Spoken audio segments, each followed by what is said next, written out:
trois principaux enjeux de la communication syndicale sont d'abord un enjeu politique, puisqu'il s'agit de peser de tout son poids dans les négociations, le dialogue social avec le patronat, le gouvernement.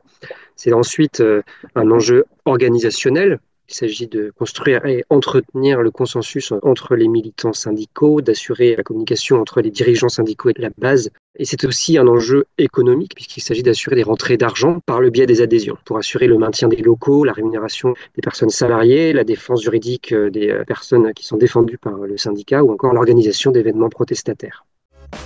Pour vous, la communication syndicale se limite-t-elle à la communication des dirigeants syndicaux nationaux? Focaliser l'attention sur les représentants syndicaux, et en particulier les représentants syndicaux nationaux, tend à masquer l'ensemble des opérations de communication qui peuvent se dérouler au quotidien au sein des entreprises et qui jouent un rôle absolument majeur dans la connaissance et la reconnaissance des syndicats et de leurs activités au service des salariés et des travailleurs.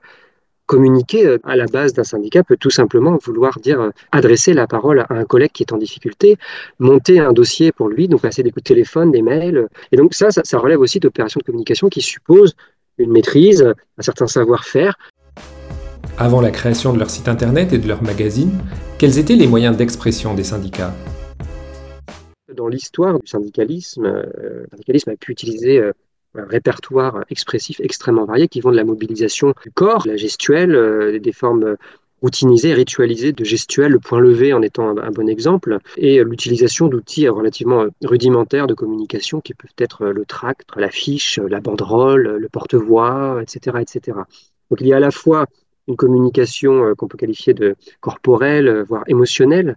Il y a également dans la communication syndicale un ensemble d'opérations qui jouent sur le volume sonore. C'est ce que Michel Offerlé a très bien étudié lorsqu'il compare les organisations patronales qu'il caractérise comme ayant un répertoire d'action discret permettant de nouer des négociations dans le cadre de face à face avec des hauts dirigeants, tandis que les syndicats de travailleurs, eux, se caractérisent généralement par un répertoire d'action bruyant, puisque faiblement doté en capital économique et culturel, eh bien, c'est d'abord la force du nombre qui permet aux syndicalistes de se faire entendre des institutions gouvernementales.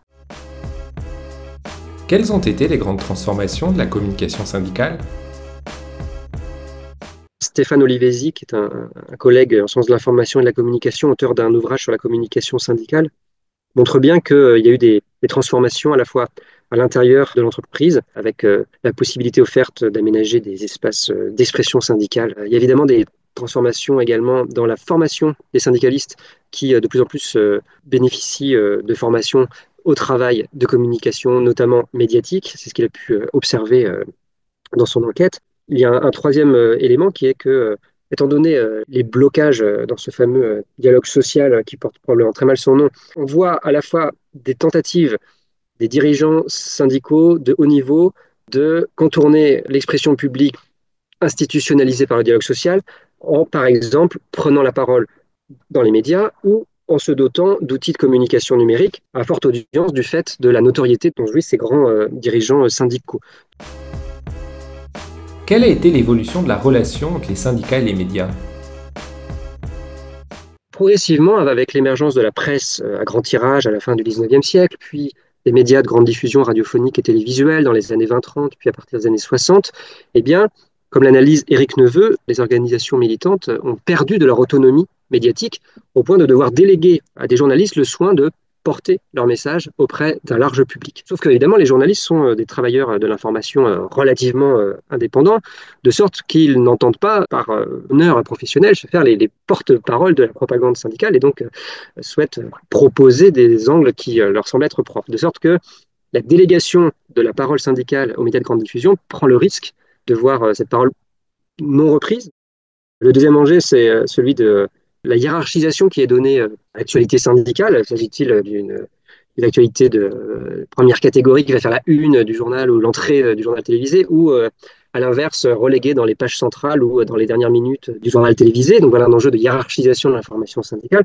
Il y a également un enjeu de cadrage de l'information syndicale. Est-ce que les journalistes et les médias d'information vont adopter une posture plutôt favorable aux revendications syndicales, donc de type défenseur du faible, ou bien inverse, être davantage les avocats de la parole officielle ou patronale, ou chercher à proposer une sorte de point de vue qui souhaiterait équilibrer un dialogue d'égal à égal entre le patronat et les syndicats de travailleurs. Quelle a été la conséquence de la création de services de communication par les syndicats? À mesure que les organisations syndicales, à partir des années 1970, surtout 1980, se sont dotées de services de communication avec un personnel dédié, spécifiquement formé à la communication experte, il est évident que ce qui auparavant était en quelque sorte pris en charge par l'ensemble des syndicalistes a été pris en charge par des personnels dédiés qui, souvent placés à proximité des directions et des chefferies syndicales, ont contribué à une forme de standardisation de la communication syndicale au point de produire ce que le sociologue Erving Goffman appelle des fabrications, c'est-à-dire des mises en scène de la parole et de l'action syndicale particulièrement ritualisées, standardisées. Pourquoi les syndicats vendent-ils des produits avec leur nom dessus? Le fait d'entrer dans une logique de marketing syndical ou de merchandising syndical a une double fonction économique d'un côté, symbolique de l'autre. Économique au sens où cela permet de produire et vendre des produits qui vont rentrer dans les caisses de l'organisation et lui permettre d'assurer un certain nombre de ses activités.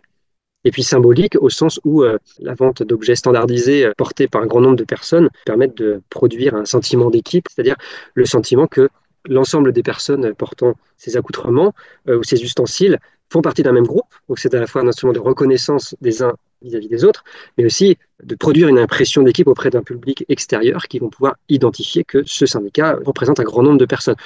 Immédiatement me vient à l'esprit l'image du mouvement des travailleurs sans terre au Brésil qui s'est doté de tout un dress code avec le t-shirt, la casquette, qui fait qu'il y a une uniformisation de la façade publique du groupe qui permet de donner un sentiment d'un groupe puissant et uni.